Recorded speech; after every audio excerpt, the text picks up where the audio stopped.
Shalom, shalom saudara-saudaraku yang dikasihi oleh Tuhan.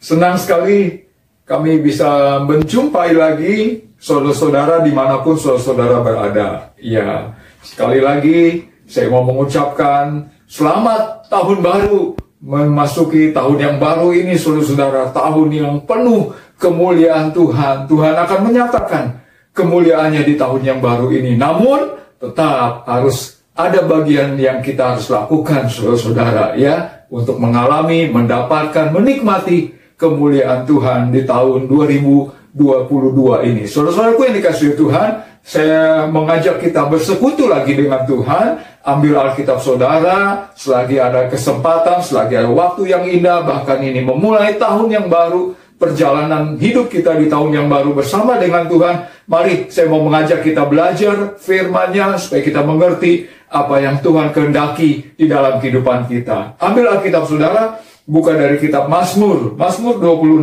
ayat yang pertama sampai ayat yang ke-12. Mazmur 26 ayat yang pertama sampai yang ke-12.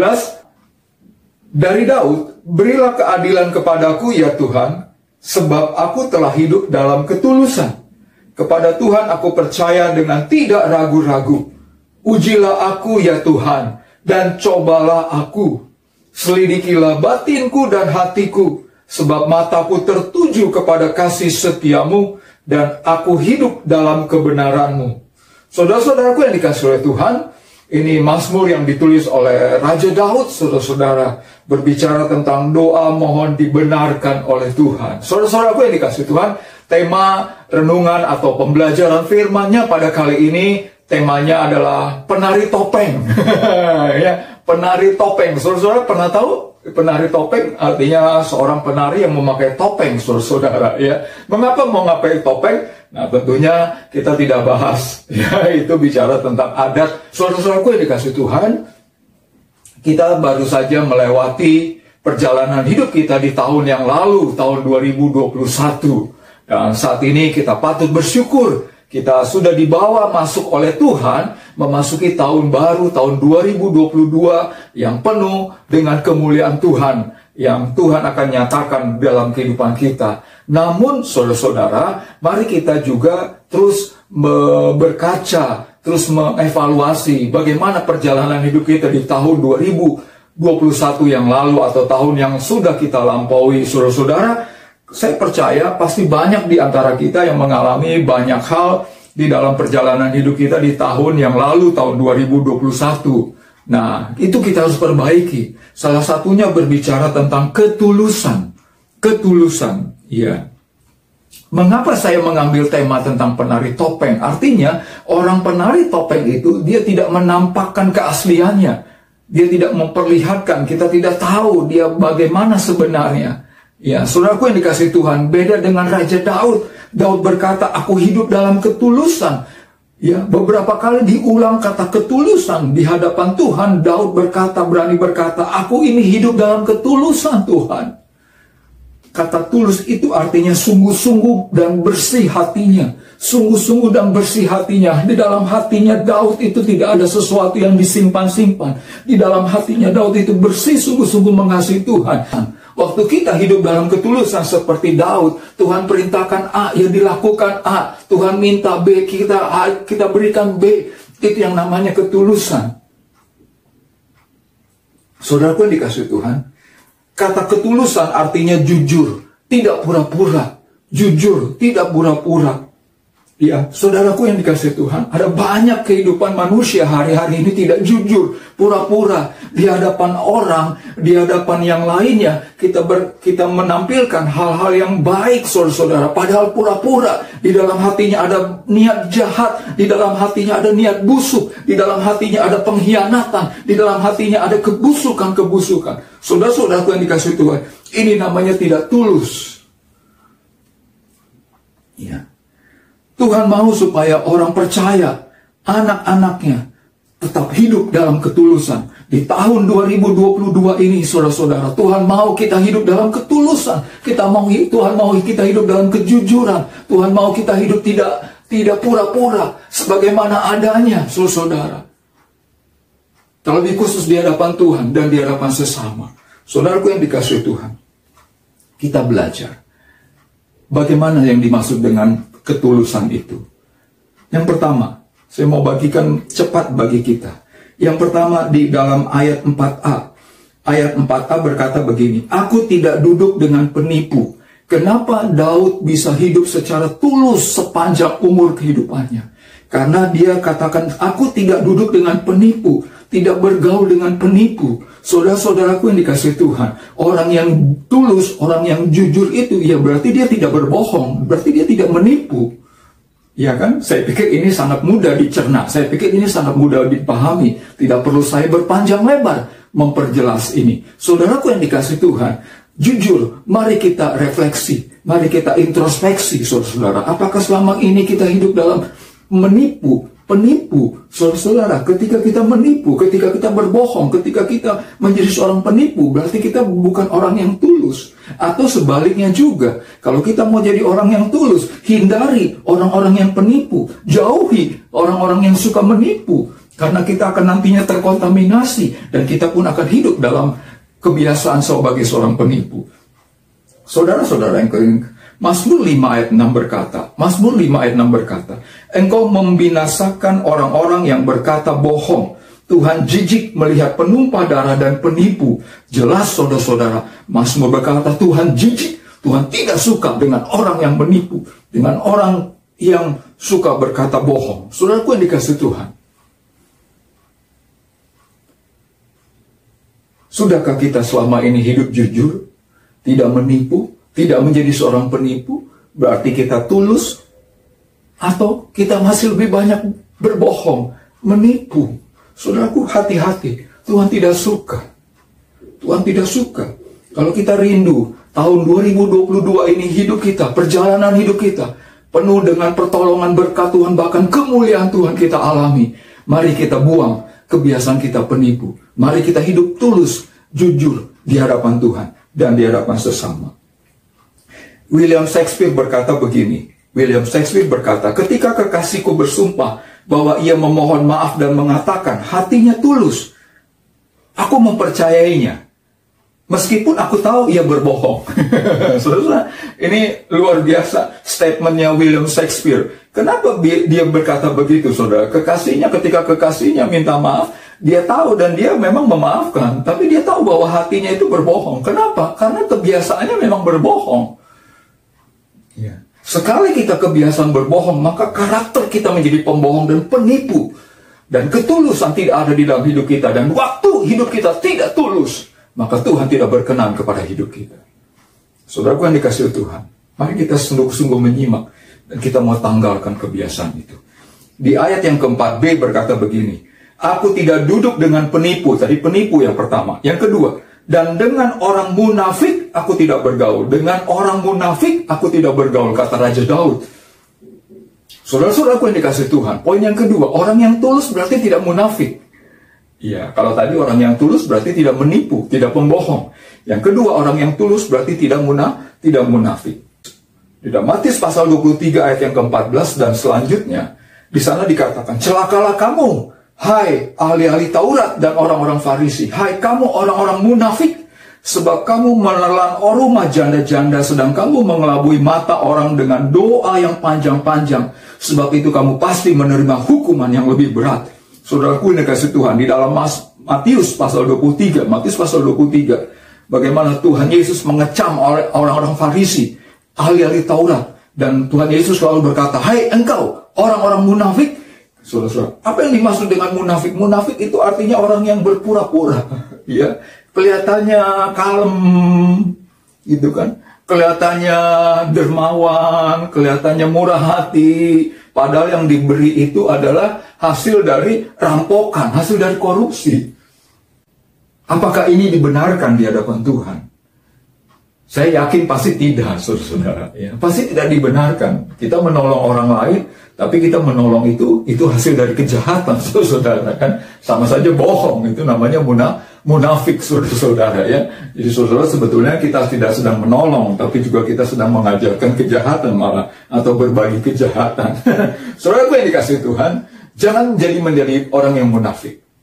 Mari kita sekali lagi kita introspeksi diri. Apakah di tahun yang lalu pola hidup kita, kebiasaan hidup kita adalah menjadi orang yang munafik. Kita suka berpura-pura di hadapan orang lain ataupun terlebih di hadapan Tuhan, saudara-saudara. Poin yang ketiga, kita lihat dari Mazmur 26 ayat yang kelima.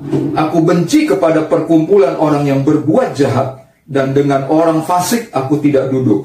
Aku benci kepada perkumpulan orang yang berbuat jahat. Saudara, Daud berkata, aku ini hidup dalam ketulusan Tuhan. Cirinya bagaimana bahwa Daud berkata, dia berani sekali berkata kepada Tuhan, aku ini hidup dalam ketulusan. Karena Daud benci kepada perkumpulan orang yang berbuat jahat. Artinya Daud tidak melakukan kejahatan, dan juga Daud tidak berkumpul dengan orang-orang yang berbuat jahat. Makanya Daud berkata dengan yakin sekali kepada Tuhan bahwa dia orang yang tulus, saudara-saudara. Saudaraku yang dikasihi Tuhan, poin yang ketiga kita belajar, orang yang tulus adalah orang yang tidak berbuat jahat, yang tidak merancangkan kejahatan. Mazmur 37 ayat yang ke-9 berkata, sebab orang-orang yang berbuat jahat akan dilenyapkan, tetapi orang-orang yang menanti-nantikan Tuhan akan mewarisi negeri. Tuhan akan melenyapkan orang-orang yang berbuat jahat. Ini artinya orang-orang yang tidak tulus, saudara-saudara, akan dilenyapkan segera, saudara-saudara. Di tahun 2022 ini, saudara, Tuhan akan menampi orang-orang percaya yang mana yang benar-benar tulus, yang mana benar-benar tidak melakukan kejahatan di dalam perjalanan hidupnya hari demi hari, yang mana yang tetap berbuat jahat. Saudara, pastikan bahwa saudara dengan saya, kita akan segera meninggalkan, membuang kebiasaan hidup berbuat jahat itu, dan kita mau hidup tulus di hadapan Tuhan dan di hadapan sesama manusia. Mazmur 34 ayat 17 berkata, wajah Tuhan menentang orang-orang yang berbuat jahat untuk melenyapkan ingatan kepada mereka dari muka bumi. Sekali lagi, saudara-saudara, lihat, Tuhan sangat geram, Tuhan sangat tidak suka dengan orang-orang yang berbuat jahat. Dengan kata lain, orang yang berbuat tidak tulus, saudara-saudara. Dengan kata lain, orang yang suka memakai topeng. Buang topeng itu, saudara-saudara. Buang kejahatan yang sering kita lakukan, terutama kepada sesama kita, bahkan kepada saudara-saudara seiman secara khusus. Saudaraku, Immanuel kan berkata begini, jangan mencari pertolongan dari orang lain. Hal itu jarang didapatkan dengan maksud yang jujur dan tulus. Tapi carilah pengakuan dari beberapa orang jumlah, bukanlah suara yang hanya mempengaruhi hal itu. Saudara, maksudnya Immanuel kan berkata begini, saudara-saudara. Ya, seringkali kan kita suka cari pendapat orang tuh ya. Menurut kamu, saya baik nggak? Gitu kan. Nah, orang pasti bilang baik, saudara-saudara. Orang pasti bilang baik. Tapi, saudara, dari sejumlah orang yang bilang baik itu, yang benar-benar berkata tulus dari hatinya, mengatakan bahwa saya ini baik, bahwa kita ini baik, mungkin hanya sekian persen, saudara. Dengan kata lain, yang lain berkata tidak jujur, tidak tulus dari hatinya. Jangan percaya dengan orang-orang yang demikian. Poin yang terakhir kita belajar, ya, bagaimana menjadi orang yang tulus, atau seperti apa orang yang tulus itu, seperti yang Daud sampaikan.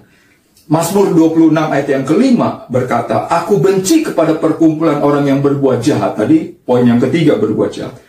Dan dengan orang fasik, aku tidak duduk. Jadi Daud tidak duduk-duduk, tidak berkumpul, tidak berkerumut, tidak bergaul dengan orang fasik. Saudaraku, kita sering mendengar kata ini, kata orang fasik, kata fasik, saudara-saudara, ya. Saya sering bertanya kepada, ada banyak pemuda-pemudi Kristen, saya tanya, apa sih menurut Anda pengertian orang fasik atau fasik? Banyak yang tidak bisa menjawab. Saudara, apa yang dimaksud dengan orang fasik? Orang fasik orang yang mengaku percaya ada Tuhan, bahkan dia katakan dia takut Tuhan, dia mencintai Tuhan. Namun di dalam realita kehidupannya dia tidak mengakui keberadaan Tuhan. Di dalam praktek kehidupannya dia tidak mengakui adanya Tuhan. Dia hidup dengan suka-sukanya. Namun katanya sih dia tahu ada Tuhan, dia takut kepada Tuhan, dia cinta Tuhan. Tapi nyatanya nggak begitu. Itulah namanya orang fasik. Ya, itulah yang disebut orang fasik. Di dalam Bilangan pasal 16 ayat 26, berkatalah ia kepada umat itu, baiklah kamu menjauh dari kemah orang-orang fasik ini, dan janganlah kamu kena kepada sesuatu apapun dari kepunyaan mereka, sebab kamu jangan mati lenyap oleh karena segala dosa mereka. Kemah orang fasik, kehidupan orang-orang fasik adalah kehidupan yang penuh dengan dosa. Dan itu sekali lagi juga tidak dikenang oleh Tuhan, atau Tuhan tidak suka dengan kehidupan orang-orang fasik. Mazmur 1 ayat 1 dan 6 berkata, berbahagialah orang yang tidak berjalan menurut nasihat orang fasik, tetapi jalan orang fasik menuju kebinasaan. Karena jalan orang fasik menuju kebinasaan. Kenapa? Karena sekali lagi mereka hidup dengan caranya sendiri kok, dengan egonya sendiri, dengan pikirannya sendiri, dengan nafsunya sendiri, dengan kehendaknya sendiri, dengan kedagingannya sendiri. Tidak ada sedikit pun rasa di dalam hati, dalam jiwanya untuk hidup mengikuti cara Tuhan atau hidup takluk di dalam rencana Tuhan. Itu yang disebut orang fasik. Apakah kita seperti ini selama hari-hari yang lalu, di tahun yang sudah kita lampaui, di tahun 2021? Kalau masih demikian, mari kita tinggalkan, kita segera bertobat, kita buang segala kefasikan kita di hari-hari yang lalu. Saudara-saudaraku yang dikasih Tuhan, rindukah saudara dengan saya? Kita hidup dalam ketulusan. Kita mau menjadi orang yang tulus, saudara-saudara. Orang yang tulus, tidak memakai topeng, tidak berpura-pura, jujur apa adanya, setia kepada Tuhan dan di hadapan sesama. Saudaraku yang dikasih Tuhan, ini yang disebut namanya dengan ketulusan. Jikalau selama ini saudara-saudara ada yang masih hidup dalam kefasikan, sebagai hambanya izinkan saya berkata, segera bertobat. Tanggalkan kefasikan kita, tanggalkan segala ketidakjujuran kita, ketidaktulusan kita di hari-hari yang lalu. Buka pintu hati saudara, undang Tuhan Yesus masuk ke dalam hati saudara. Jadikan dia sebagai Tuhan dan Juru Selamat. Maka Tuhan Yesus akan mengampuni kita. Saudaraku yang dikasih Tuhan, mari kita aminkan firman-Nya pada kesempatan kali ini. Kita berdoa sungguh-sungguh kepada Tuhan. Bapa di dalam surga, kami bersyukur untuk firman-Mu pada kesempatan kali ini, Bapa. Bapa, meteraikan firman-Mu dalam hati kami, ajar kami, tolong kami, buat kami hidup sebagai orang-orang percaya, orang-orang yang tulus di hadapan Tuhan dan di hadapan sesama. Kami tidak hidup dalam kepura-puraan, kami tidak hidup sebagai orang munafik, kami tidak hidup sebagai orang penipu, kami tidak menjadi orang fasik bahkan. Tapi kami hidup jujur, tulus di hadapan Tuhan dan di hadapan sesama. Hari ini, besok, sampai seterusnya. Terima kasih Bapa di surga. Bapa, bila mana Engkau melihat Bapa, ada orang-orang yang menonton, yang pemirsa, yang membuka pintu hatinya dan mengundang Engkau Tuhan Yesus masuk ke dalam hatinya. Dalam nama Tuhan Yesus, Bapa hamba berdoa, berkati, jamah, pulihkan. Bila mana ada pemirsa penonton yang sedang menghadapi pergumulan, berbeban berat, menghadapi jalan buntu, menghadapi sakit penyakit, dalam nama Tuhan Yesus, Bapa Engkau tolong, Engkau jamah. Dalam nama Tuhan Yesus, Bapa, kami telah berdoa dan mengucap syukur. Haleluya. Amin. Akhir kata saya mewakili dari keluarga besar Yayasan Visi Berkat bagi Indonesia mengucapkan terima kasih atas perhatiannya, dan sekali lagi selamat tahun baru, selamat menjalani hidup yang baru ini bersama dengan Tuhan Yesus di dalam kemuliaan-Nya.